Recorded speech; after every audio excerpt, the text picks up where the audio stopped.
Standard Show. We are here talking about military families and high and consistent standards that help not only military families but all children. And so we've invited Elda Rojas to join us. You've seen Elda before because she is a frequent guest. We just feel like her content is so rich and we learn every time we get to sit and talk with her. Let me remind you a little bit about Elda, though. She has a bachelor's from Harvard University and a master's from Texas State, where she graduated with honors in both. And she's worked with English language learners for almost 2 decades, or 2 decades plus. Yeah.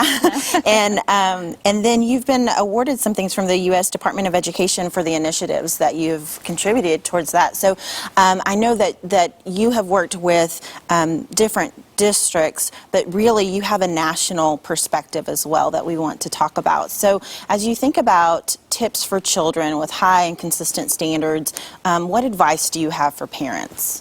I think it's very important to focus on something very basic, but I would call it the 3 C's, and that is communication. Don't forget to communicate specifics. Sometimes the school's staff, they're so caught up with the educational piece. They have, the curriculum alignment. They have all the different activities taking place in the schools. And so they greet all families, but it's so good when you can take time and let them know who you are, what is the background that you come from. So make sure to take time and communicate, especially to the teachers, of any, background knowledge that would help them in educating your child. The second C would be collaboration. Your background as a military family is so rich, and we owe so much to you all. You're heroes, but we need to also have you nearby when you're here.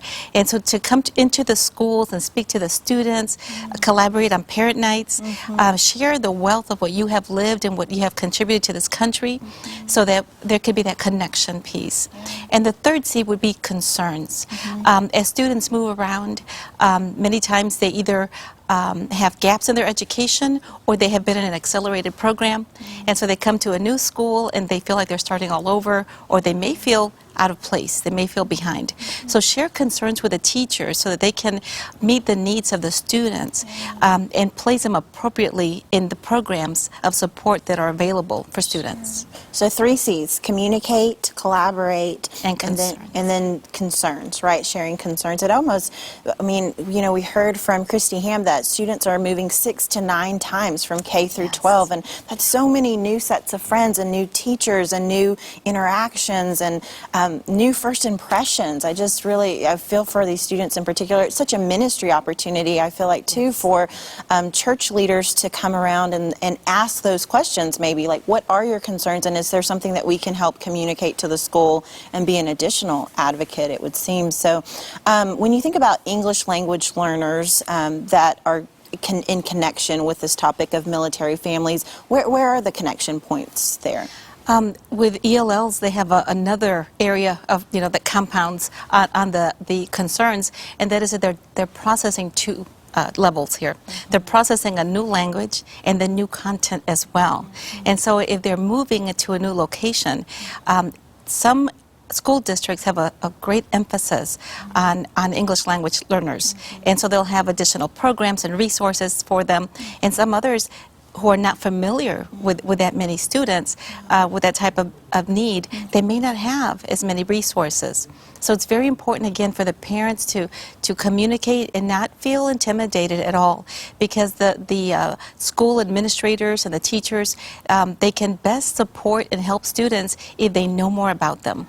And so it's important to partner with the school staff. When we think about high standards, I know that you and I have gotten to visit about this separately and talked about that we want high standards for military students, for all students, for English language learner students, but there are some additional challenges that military children, connected children, have with moving so often, and those pieces, and then English language learners as well, the ELLs as well. So as far as resources, what are good additional resources that can come alongside or can be accessible to the students and the guardians, whether it's parents or grandparents or tias, whoever's taking care and stewarding that child, that can help students still reach that standard of a high standard, so it's not creating this subpar educational level for a certain part of our system, and so that our children are almost segmented out and not getting the same quality education.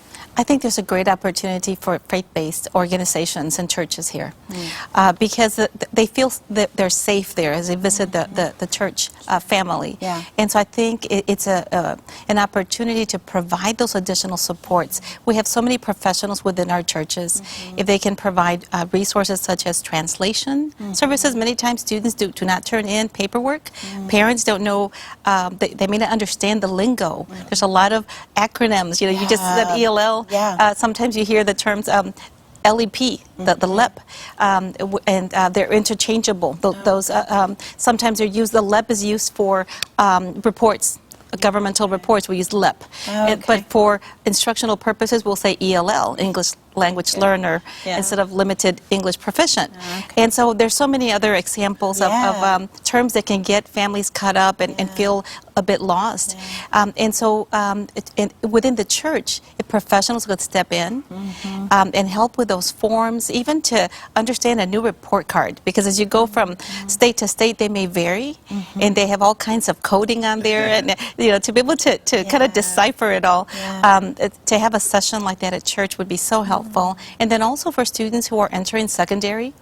Here in Texas, for instance, with the new endorsements, when students finish the 8th grade, they need to select an endorsement, one of the 5 endorsements to go into high school. And so for families who are not aware with all of that background, they come from another state, they're like, what do you mean by that? And so I think that's a great opportunity for our churches to, the community within our churches to step in and to be that voice for those who need it. Like we're told in Proverbs 31, in verses 8 and 9, it says, speak up for the voiceless, defend the cause of those who don't have a voice. And many times they feel they don't because they don't understand, and they can be lost in the process. Yeah. Well, you caused me to think about something that, those are the report cards. Those are the report cards that the kids get, right? But then there's also report cards for the districts, or for like helping people to know where are we strong in and where are we not. And sometimes those can be confusing as well. So I'm thinking, as far as a military family that might have moved in and receives this report card that has a lot of lingos, that may be another place where church leaders can come and say, this is what we're strong in our district, and here's some areas that we're still trying to improve, but maybe demystifying that terminology may be helpful too. I didn't know if you had any other questions. I hear a lot of great things about high expectations. I hear how important it is to communicate. Yes. If somebody moves into community, they've got to communicate. Oftentimes, they don't come looking for you, and so you have to have that initiative to go out and ask questions. Yes. I think it's very important. Very true, and not to fear that, because many times parents will tell me, they'll say, well, we don't want to interrupt the process at school. And it's no interruption. On the contrary, we need partners in education with the parents. So we welcome that, and we also want them to participate in the PTOs, the monthly parent meetings. There's usually some assistance in their language, and so that should not keep them at home. Is there anything that parents shouldn't do, like in communication? Are there any, I don't know, just like if you were to make a list of, like, just don't do this, what would that be? I would say don't limit your child. Many times, the schools will have programs after school or summer camps, and the parents may say, oh, well, no, not for my child because we're going to travel, or I won't have a babysitter, or what have you. On the contrary, be open to opportunities, and they may have after-school transportation for you. They may have summer transportation, and so be open to those opportunities that are presented to you. That's so good. Well, thank you for being here, and remember, My pleasure. let's be cautious not to limit our children, to make sure that those standards are high and that we help to encourage them to excel to their very God-given potential that God is that strategically placed in your child. We always want you to know what's happening across our country. Watch this and find out more.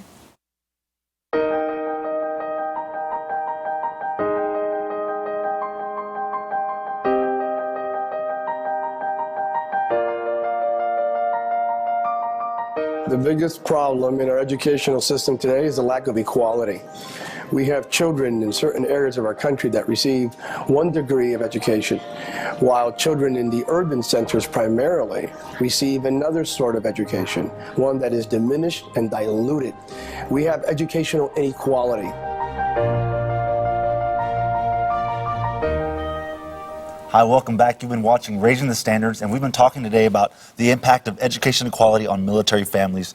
What do you think about today's show? Well, I'm just astounded that students are moving 6 to 9 times between K through 12, and I love the 3 C's that Elda Rojas gave us: to communicate and to collaborate and to share your concerns with parents. Not for parents to share their concerns with teachers, and not to see that as an interruption, and not to limit our own children, because sometimes we might project our own insecurities into their lives, and our job is to help elevate their attention to the Lord and the plan that He has for their lives. What stood out to you? Well, you know, I didn't think, I've been in the military, but I don't have kids, so I didn't think about that impact that it has on the family, on the kids, when you have to pick up and move. So, you know, it brings a great new perspective from that angle. Well, and Christy was mentioning that sometimes families don't stay together because it's best for they're in a good school district, and if the other school district doesn't have high and consistent standards, that there's a gap there. And so I just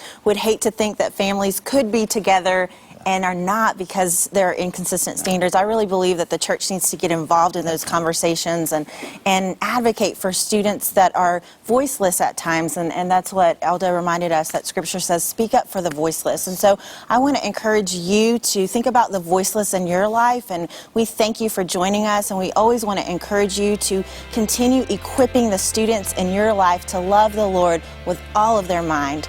We'll see you next time.